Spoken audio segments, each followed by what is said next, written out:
නගේ කාගේද මේ ගේ නගේ? ඒගේ මගේ.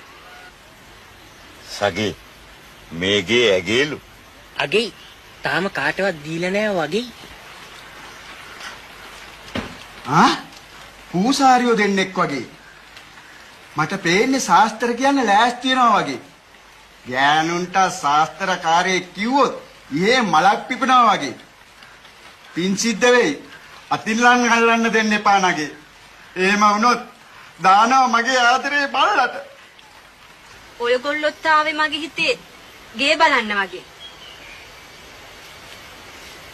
මේ ගේ මගේ හිතට අගේයි හැංගේ නම් මා අදම මුදල් දී ගනිමි නගේ. ගේ මගේ වුණාට පරාණ භුක්තිය අම්මගේ. සගේ එසේනම් අවසර ගත යුතුයි මගේ මෝගේ. කාගේ? මෝගේ මෝගේ. දත් ටික ගලවනා බොගේ. මොලේ අමාරුවක් තියනවද මගේ? මොලේ අමාරු උඹේ ගෝලයාගේ.